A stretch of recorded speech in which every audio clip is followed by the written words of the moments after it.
అందానికి అసూయ కలిగేంత అందగత్తె సుభద్ర. మహాభారత కాలంలో ఈ భూమి మీద గొప్ప అందగత్తెలు మొత్తం ముగ్గురున్నారు. మొదటి స్థానంలో ద్రౌపది, రెండవ స్థానంలో భానుమతి, మూడవ స్థానంలో సుభద్ర ఉన్నారు. ద్వారక యువరాణిగా, అర్జునుడి భార్యగా, మహావీరుడైన అభిమన్యుడి తల్లిగా మహాభారతంలో సుభద్ర స్థానం చెక్కు చెదరనిది. సుభద్ర యాదవరాజు వసుదేవుడు, అతని మొదటి భార్య రోహిణికి జన్మించింది. బలరాముడు, శ్రీకృష్ణుడికి సుభద్ర ఒక్కగానొక్క చెల్లెలు. సుభద్రను చిన్నప్పుడు చిత్ర, భద్ర అనే పేర్లతో పిలిచేవారు. ఈమె చిన్నప్పటి నుండి చాలా తెలివైంది, చురుకైంది. బలరాముడు శ్రీకృష్ణుడికి ముద్దుల సోదరిగా అల్లరి చేస్తూ ఎంతో అపురూపంగా అల్లారు ముద్దుగా పెరిగింది. చదువుల తల్లి సరస్వతిలా ఎన్నో వేదాంగాలు అభ్యసించింది. ఉపనిషత్తులను చదివింది. ఈమె తెలివితేటలను చూసి గురువులు సైతం అబ్బురపడేవారు. నాట్యకళలోనూ అద్భుత ప్రావీణ్యం సంపాదించింది. చిన్ననాటి నుండి పేదల పట్ల చాలా దయ కలిగి వారి అవసరాలన్నింటినీ తీర్చేది. ఆకలితో ఉన్నవారికి అన్నపూర్ణలా అన్నం పెట్టేది. సుభద్ర పెరిగి యుక్త వయసుకొచ్చేసరికి వారి నివాసం మధుర నుండి ద్వారకకు మారింది.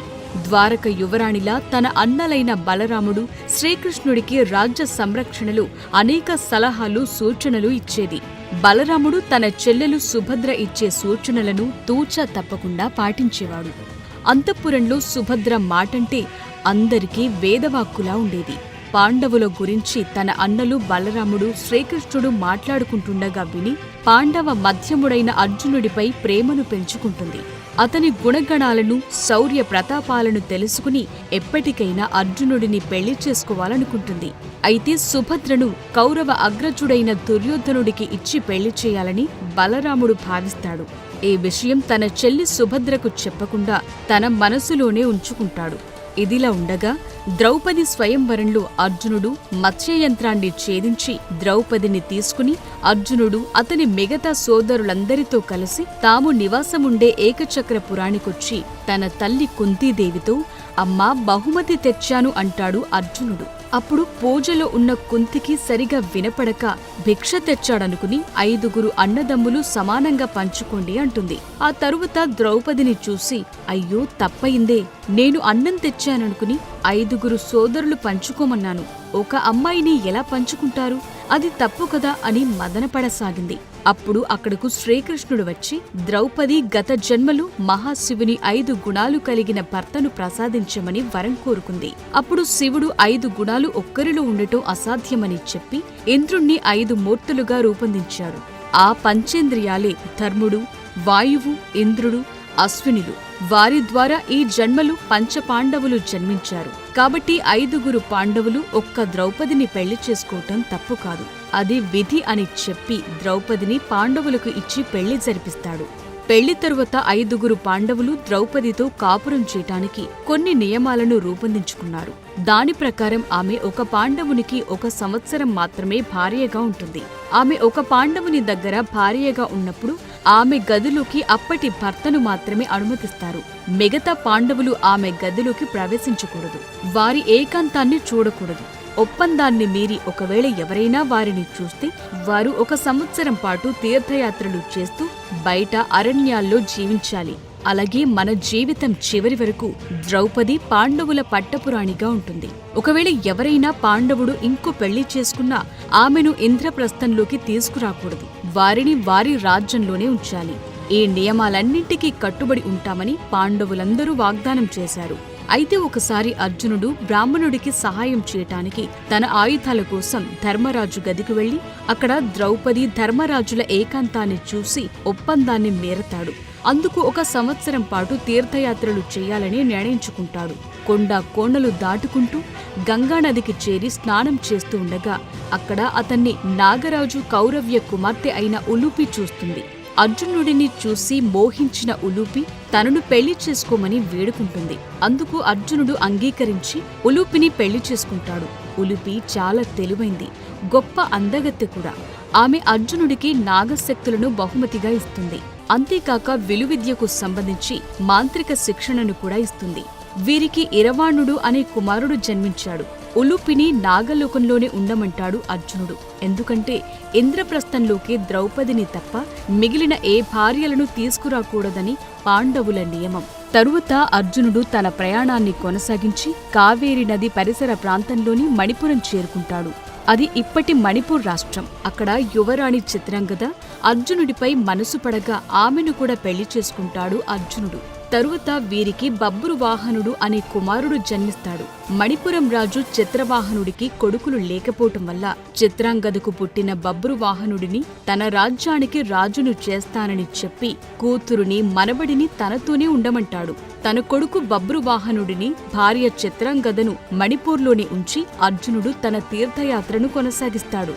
చివరగా ద్వారకను చేరుకుని అక్కడ తన తల్లికి బంధువైన శ్రీకృష్ణుడిని కలుసుకున్న అర్జునుడు తరువాత రైవత పర్వతం వద్ద జరుగుతోన్న ఉత్సవానికి హాజరవుతాడు. అక్కడ ఉత్సవంలో మహా అందగత్తె అయిన సుభద్రను చూసిన అర్జునుడు ఆమె అందానికి ముగ్ధుడై ఎలాగైనా సరే ఆమెను వివాహం చేసుకోవాలని, ఆ అందాల సుందరి ఎవరని శ్రీకృష్ణుడిని అడుగుతాడు. అయితే అర్జునుడి మనసు పసిగట్టిన కృష్ణుడు ఆమె తన సవతి సోదరి సుభద్ర అని, త్వరలో తన అన్న బలరాముడు ఆమెకు స్వయంవరం ఏర్పాటు చేయబోతున్నాడని, ఆమె మనస్సులో ఏముందో, ఎవరినైనా ప్రేమిస్తుందో లేదో తనకు కూడా తెలియదని, ఒకవేళ నీకు తనంటే ఇష్టమైతే క్షత్రియ పద్ధతిలో సుభద్రను ఎత్తుకువెళ్లి వివాహం చేసుకోమని అర్జునుడికి సలహా ఇస్తాడు శ్రీకృష్ణుడు. అప్పుడు అర్జునుడు తన రథాన్ని కొండలపైకి నడిపించి ఉత్సాహంగా వేడుక చేసుకుంటున్న సుభద్ర చెయ్యి పట్టి రథంలోకి లాగుతాడు.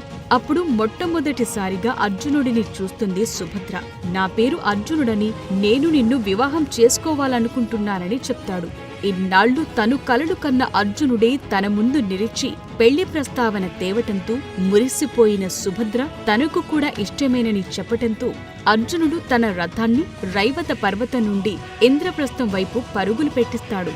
అయితే అక్కడ రక్షణగా ఉన్న సైనికులు తమ యువరాణి సుభద్రను ఎవరో ఆగంతకుడు బలవంతంగా రథంలో తీసుకెళుతున్నాడని భావించి అర్జునుడిపై కత్తులు దూస్తారు. అర్జునుడికి యాదవ సైనికులకు మధ్య భయంకర యుద్ధం జరుగుతుంది. మరోవైపు సుభద్ర చెలికత్తెలు తమ యువరాణిని ఎవరో ఆగంతకుడు బలవంతంగా రథంలో తీసుకెళుతున్నాడని హుటాహుటిన పరిగెత్తి దూరంగా ఉన్న బలరాముడికి తెలియచేస్తారు. కోపంతో ఊగిపోయిన బలరాముడు తన చెల్లెలు సుభద్రను తీసుకెళుతున్న వాడిని బంధించి తెమ్మని యాదవ వీరులకు చెప్పగా వారంతా అర్జునుడి రథాన్ని వెంబడిస్తారు.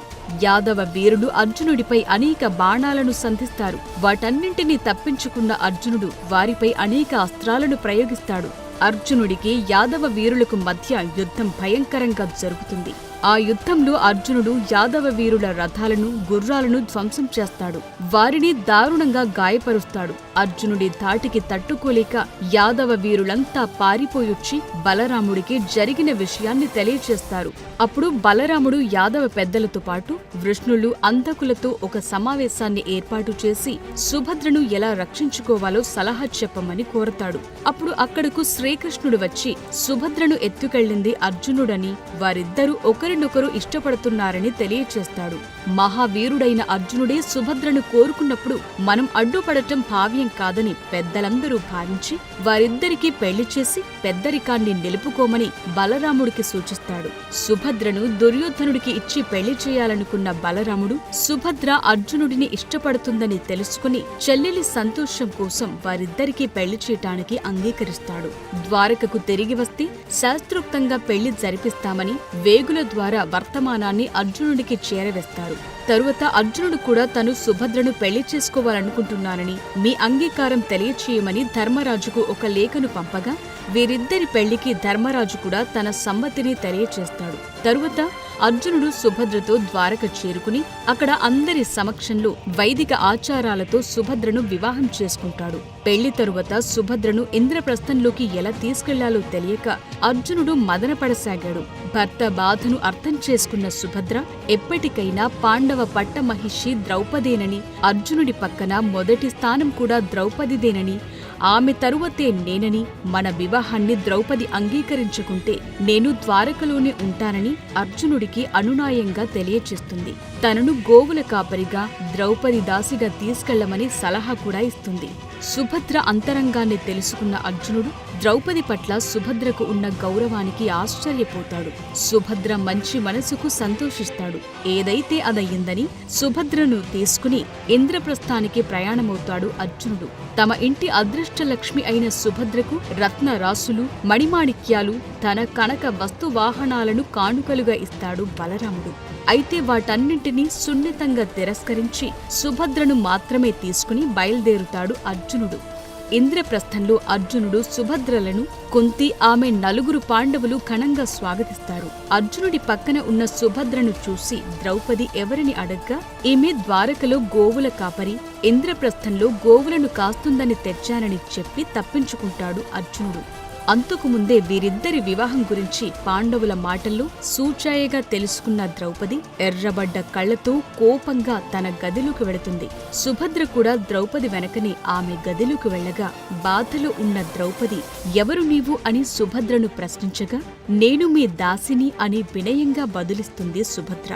ద్వారక యువరాణి అయ్యుండి సాక్షాత్తు శ్రీకృష్ణుడికి సోదరి అయినా కూడా కొంచెమైనా అహంకారం కాని గర్వం కాని లేకుండా వినయంగా తలవంచుకుని తన ముందు నిలబడ్డ సుభద్రను చూసి ద్రౌపది మనస్సు ఆనందంతో చలించిపోతుంది. ఆప్యాయంగా సుభద్రను దగ్గరకు తీసుకుని కౌగిలించుకుంటుంది. చివరకు అర్జునుడి భార్యగా, తన చెల్లెలిగా సుభద్రను అంగీకరిస్తుంది ద్రౌపది.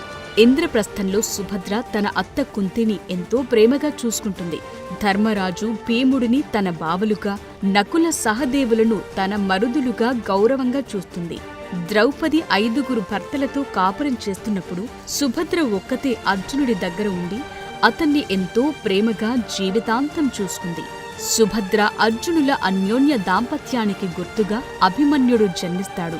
ఒకసారి సుభద్ర గర్భవతిగా ఉన్నప్పుడు అర్జునుడు తను నేర్చుకున్న పద్మవ్యూహం గురించి, ఆ వ్యూహంలోకి ఎలా ప్రవేశించాలో సుభద్రకు చెబుతుండగా ఆమె కడుపులో ఉన్న అభిమన్యుడు పద్మవ్యూహంలోకి ఎలా ప్రవేశించాలో వింటాడు.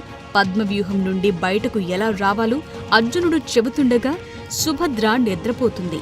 అప్పుడు అర్జునుడు చెప్పటం ఆపేస్తాడు.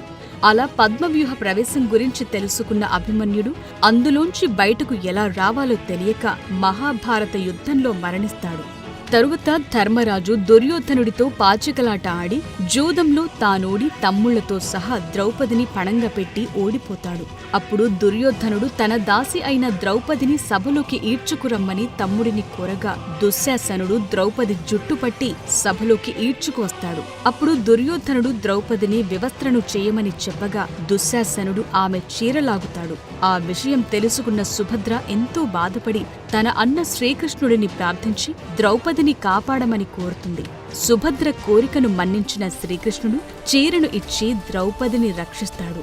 మరలా ధర్మరాజు దుర్యోధనుడితో పాచికలాట ఆడి జూదంలో ఓడిపోయి 12 ఏళ్లు వనవాసం, 1 సంవత్సరం అజ్ఞాతవాసం కోసం అడవులకు బయలుదేరగా అర్జునుడి వెంట సుభద్ర కూడా అడవులకు వస్తానని చెప్తుంది.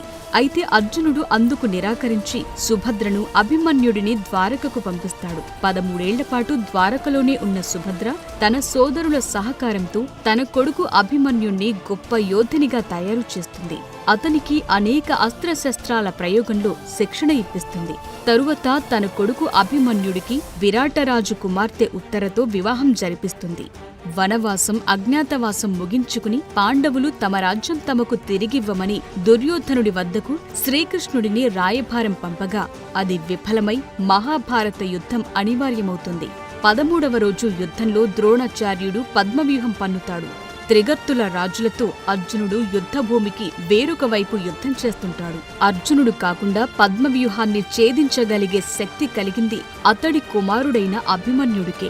అయితే పద్మవ్యూహంలోకి ప్రవేశించిన అభిమన్యుడు హోరాహోరీగా పోరాడి అనేక మంది వీరాధి వీరులను హతమార్చి తిరిగి పద్మవ్యూహం నుండి వెనక్కు రావటం ఎలాగో తెలియక కౌరవ యోధుల చేతిలో మరణిస్తాడు. కొడుకు మరణాన్ని చూసి తట్టుకోలేక ఎంతో విలపించింది సుభద్ర. ఒక గొప్ప యోధుడిని కన్న వీరమాతగా చరిత్రలో నిలిచిపోయింది.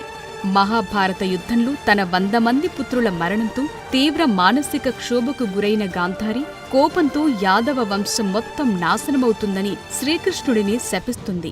గాంధారి శాపం గురించి తెలుసుకున్న సుభద్ర తను పెరిగిన ద్వారకా నగరం, తన అన్నలు, వదినలు, బంధువులు సమస్తం గాంధారి శాపం కారణంగా మరణిస్తారని ఎంతో బాధపడుతుంది. తరువాత హస్తినాపురానికి చక్రవర్తిగా ధర్మరాజు, పట్టపురాణిగా ద్రౌపది పట్టాభిషిక్తులవుతారు. యుద్ధం ముగిసిన 35 తరువాత గాంధారి శాపం పనిచేస్తుందని, యాదవ వీరుల నాశనం తప్పదని గ్రహించిన శ్రీకృష్ణుడు అది తను చూడకూడదని భావించి అడవిలోకి వెళ్లి అక్కడ వేటగాడు తన కాలికి వేసిన బాణం కారణంగా అవతారం చాలిస్తాడు. తరువాత బలరాముడు కూడా తన అవతారం చాలిస్తాడు. తోడబుట్టిన అన్నలిద్దరూ మరణించటంతో ఎంతో బాధపడుతుంది సుభద్ర. తరువాత యాదవ వీరులందరూ సాంబుడికి పుట్టిన ముసలం కారణంగా సముద్రపు ఒడ్డున దర్భలతో ఒకరినొకరు దారుణంగా కొట్టుకుని మరణిస్తారు. తన బంధువులందరి మరణ వార్త విన్న సుభద్ర పుట్టెడు దుఃఖంలో ఉండి కూడా ద్వారకలో మిగిలిన ఆడవారిని, చిన్నపిల్లలను తీసుకురమ్మని అర్జునుడిని కోరుతుంది. సుభద్ర కోరిక మీద అర్జునుడు ద్వారకా నగరాన్ని చేరుకుని చనిపోయిన యాదవ వీరులకు అంత్యక్రియలు జరిపించి వారి భార్య బిడ్డలను తీసుకుని హస్తినకు తిరుగు ప్రయాణమవుతాడు. అర్జునుడు వారందరినీ తీసుకుని కొంత దూరం రాగానే సముద్రం ఉప్పొంగి ద్వారకా నగరం మొత్తం మునిగిపోతుంది. అలా గాంధారి శాపం కారణంగా శ్రీకృష్ణుడు ఎంతో ఇష్టపడి కట్టించుకున్న ద్వారకా నగరం యావత్తు సముద్రంలో మునిగిపోతుంది. అర్జునుడు తీసుకువచ్చిన యాదవుల భార్య బిడ్డలను ఓదార్చి వారందరూ జీవితాంతం బ్రతకటానికి కావాల్సిన ధన సహాయం చేస్తుంది సుభద్ర. వారందరికీ తగిన ఉపాధిని కల్పిస్తుంది. వారి పిల్లలకు విద్యాబుద్ధులు నేర్పిస్తుంది. 36 ఏళ్లపాటు రాజ్యాన్ని జనరంజకంగా పాలించిన ధర్మరాజు కృష్ణుడు అవతార సమాప్తి చేశాక జీవితం మీద వైరాగ్యం పెంచుకుని పాండవులు మహాప్రస్థానం ప్రారంభిస్తారు. హస్తినాపురం సింహాసనంపై సుభద్ర మనవడు అభిమన్యుడు, ఉత్తరల కుమారుడైన పరీక్షిత్తును, ఇంద్రప్రస్థానానికి కృష్ణుడి మనవడు ప్రద్యుమ్నుడు, ప్రభావతిల కుమారుడైన వజ్రనాభుడికి పట్టాభిషేకం చేసి వారిద్దరి పర్యవేక్షణ బాధ్యతను సుభద్రకు అప్పగించి పాండవులు మహాప్రస్థానం కోసం యాత్ర చేస్తారు. ఆ యాత్రలో అందరికన్నా ముందు ద్రౌపది మరణిస్తుంది. తరువాత నకుల సహదేవుడితో పాటు అర్జునుడు, భీముడు కూడా మరణిస్తారు. ధర్మరాజు ఒక్కడే సశరీరంతో స్వర్గానికి చేరుకుంటాడు. తరువాత కొంతకాలానికి సుభద్ర తన కోడలు ఉత్తరతో కలిసి సన్యాసినులుగా అడవిలోకి వెళ్లి తపస్సు చేస్తూ తమ తనువులను చాలించారు. కొన్ని పురాణ కథనాల ప్రకారం యోగమాయ నంద యశోదల కుమార్తె ఏకాంశగా భూమిపైన అవతరించి కంసుడి చేతిలో మరణించి ఆ తరువాత సుభద్రగా పునర్జన్మ పొందిందంటారు. ఇప్పటికీ పూరీలోని జగన్నాథ దేవాలయంలో తన అన్నలైన శ్రీకృష్ణుడు జగన్నాథుడిగా, బలరాముడు బలభద్ర పాత్రులతో కలిసి సుభద్ర మాతగా పూజలందుకుంటుంది. అక్కడ ఊరేగించే 3 రథాలలో ఒక రథంలో సుభద్ర మాత ఆసీనురాలై భక్తులకు కోరిన వరాలను ఇచ్చే కల్పవల్లిగా పూజింపబడుతోంది. అంతేకాకుండా రాజస్థాన్లోని భద్రజున్ అనే గ్రామంలో సుభద్రను ధుందమాతగా పూజిస్తారు. తన ప్రేమికుడు అర్జునుడితో పారిపోయి 3 రోజుల కష్టమైన ప్రయాణం తరువాత ఈ జంట ఇక్కడే వివాహం చేసుకున్నారని నమ్ముతారు. బ్రహ్మపురాణం అలాగే గర్గ సంహిత వంటి కొన్ని గ్రంథాల్లో సుభద్రదేవి శతరూపగా, అర్జునుడు స్వయంభువ మనువుగా పేర్కొనబడింది. ఆమె కొన్ని శాఖల్లో మాత భువనేశ్వరి అని కూడా పూజింపబడుతుంది. అలాగే గుజరాత్, బంగ్లాదేశ్లలోని కొన్ని వర్గాల వారు కూడా ఆమెను దేవతగా ఇప్పటికీ పూజిస్తున్నారు. For more videos like this, subscribe Big TV channel.